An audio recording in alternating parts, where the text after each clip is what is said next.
তুমি শুধু আমার সিদ্ধান্তগুলো মাথা নিচু করে মেনে নেও। না, তুই ভুল বলছিস। এ বাড়ি আমার। তোমার ছিল, আজ থেকে এ বাড়িটা আমার।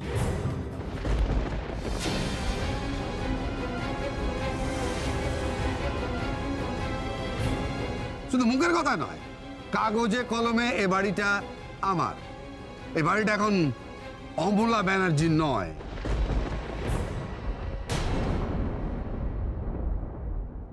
কমলেশ ব্যানার্জি। আর এ বাড়িতে আমার কথাই হবে শেষ কথা।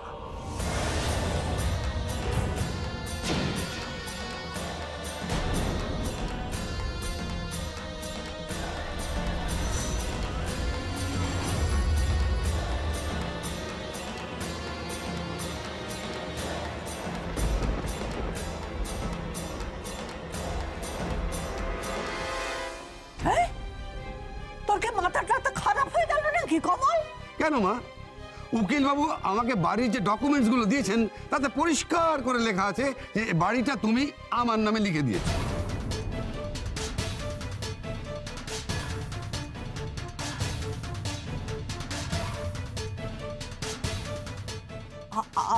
আমি এই বাড়ি কখনো না, আমি তোর নামে কখনো বাড়িটা লিখিয়ে দিইনি, অন্তত সজ্ঞানে নয়। আমার মনে হচ্ছে নিশ্চয়ই ছলনা করে আমার সঙ্গে জোচ্চুরি করে তুই এই বাড়িটা লিখে নিয়েছিস নিজের নামে।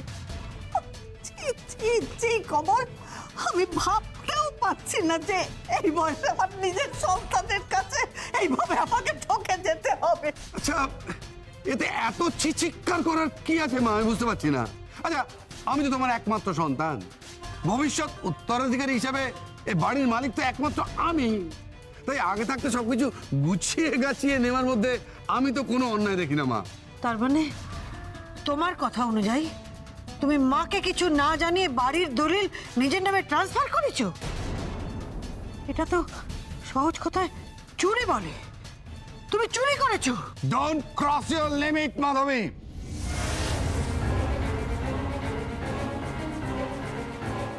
আমি আর কোথায় লিমিট ক্রস করলাম? লিমিট তো ক্রস করেছো তুমি। এতদিনের সম্পর্ক, নির্ভরশীলতা, বিশ্বাস, ভরসা, সমস্ত কিছু, সব রকম লিমিট ক্রস করেছো তুমি। এটা তুমি করতে পারলে? তুমি? এইবার বুঝেছি। আজ সকালে আলমারিতে দলিলটা খুঁজে পাওয়া যায়নি। কি রে বড়নাথ বউ, আমাকে তো খুব বলেছিলি আমার ভুলো মন, দলিলটা কোথায় রেখেছি কিছুই মনে করতে পারছি না। এবার দেখলি তো দলিলটা কোথায় গেছে। এটা তুমি কি করলে বাবা? আমি তো ভেবেছিলাম তুমি বদলে গেছো, কিন্তু তোমার জন্য, শুধুমাত্র তোমার জন্য আমাকে এত সব কিছু করতে হয়েছে।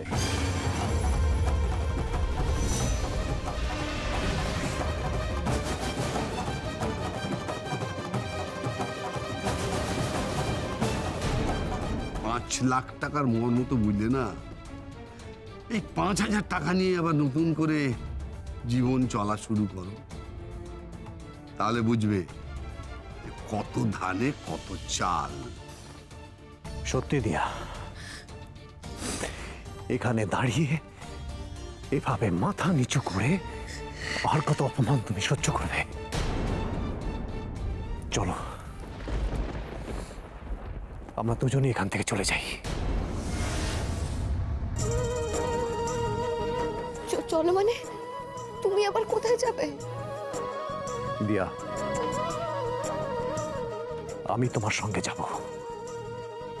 এখন তো আর তুমি আর আমি আলাদা নই। চলো। শুধু তুই নয় আর্য, আমিও যাবো তোদের সঙ্গে। এই সংসারে এত অনাচার আমার আর ভালো লাগছে না।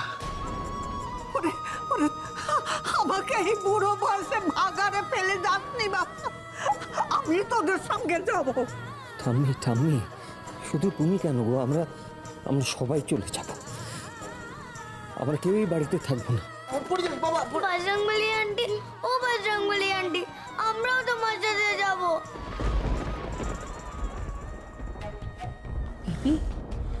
তো দেখছি একটা শেয়াল হুক্কা হওয়া শুরু করেছে, তো সবাই মিলে হুক্কা হওয়া করছে। তুমিও ওদের দলে জয়েন করবে নাকি? মম, আমি শিয়াল নই, সাপ। কখন আসি যাই কেউ টের পায় না। তোমার আগে তো আমার যাওয়ার কথা ছিল দিয়া। চলো আমরা একসাথে বরং চলে যাই। আমার আর সত্যি এখানে কিছু করার নেই, বিশ্বাস করো। আমরা রক্তিমকে যতই কাঠগড়ায় দাঁড় করাই না কেন, একটা সন্তান যে কি সেটা আমি খুব ভালো করে বুঝি। আর সেই সন্তান সুখ আমি তো দিতে পারিনি, জয়ী দেবে। আর আমি যদি সত্যি রক্তিমকে ভালোবেসে থাকি তাহলে তো আমার জয়ীর কাছে কৃতজ্ঞ থাকা উচিত। তোমরা ভালো থেকো জয়ী। আমি তোমাদের দুজনের মধ্যে কোনোদিনও কোনো সমস্যা তৈরি করব না, বিশ্বাস করো। চলো দিয়া, আমার আর এখানে থাকতে একদম ভালো লাগছে না। দিদি ভাই ভালো লাগুক আর না লাগুক, তোমাদের সবাইকে এই বাড়িতেই থাকতে হবে। তোমরা এই বাড়ি ছেড়ে কোথাও যেতে পারবে না, এই আমার দিব্যি রইল। কেন দিয়া, কেন? মা, তোমরা যদি সবাই এই বাড়ি ছেড়ে চলে যাও তাহলে তো এই বাড়িতে অন্যায় জিতে যাবে, আর সেটা আমি কিছুতেই হতে দিতে পারি না। দিদিভাই যাই বলুক না কেন, আমি এটা বিশ্বাস করি যে দিদিভাইয়ের সাথে যেটা হচ্ছে সেটা অন্যায় হচ্ছে, আর দিদিভাইয়ের সেটার বিরুদ্ধে লড়াই করা উচিত। আসলে আমরা চোখের সামনে যে সত্যিটা সবসময় দেখি না, সেটা তো সবসময় সত্যি নাও হতে পারে। ভেতরের সত্যিটা খুঁজে বার করা উচিত। সত্যি মিথ্যে আর কোনো কিছু আমি জানতে চাই না দিয়া, আমি এখান থেকে চলে যেতে চাই। দিদিভাই, তুমি যদি এই বাড়ি ছেড়ে চলে যাও তাহলে আমি মা ঠাম্মিকে কার ভরসায় বাড়িতে রেখে যাব? দিদিভাই, তুমি কোথাও যাবে না, তুমি এই বাড়িতেই থাকবে। আমি জানি যে তোমার থাকতে কষ্ট হবে, কিন্তু তাও তোমাকে বাড়িতেই থাকতে হবে। প্লিজ দিদিভাই, প্লিজ, তুমি না করো না। আমি এখানে কি পরিচয় থাকবো? দিদিভাই, তুমি এখনো মেজদা ভাইয়েরই স্ত্রী, এটাই যথেষ্ট।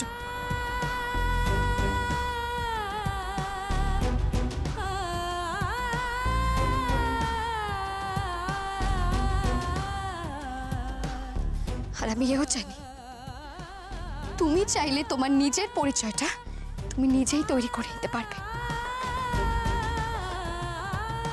মা, মা ওটা দাও।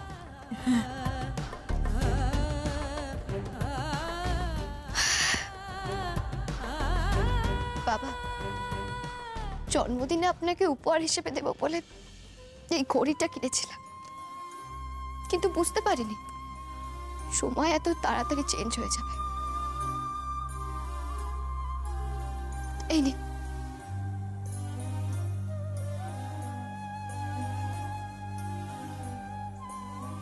আর মেজদা ভাই, যাওয়ার আগে কয়েকটা কথা আপনাকে বলে যেতে চাই। আমি জানি না এত বড় ভুলটা আপনি কি করে করলেন, তবু একটা রিকোয়েস্ট করব, যেই ভুলটা করেছেন দয়া করে সেটা রিপিট করবেন না, প্লিজ।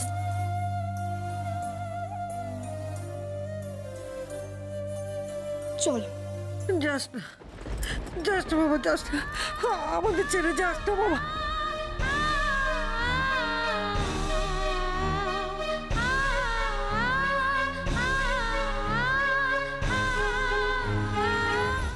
চলো দিয়া।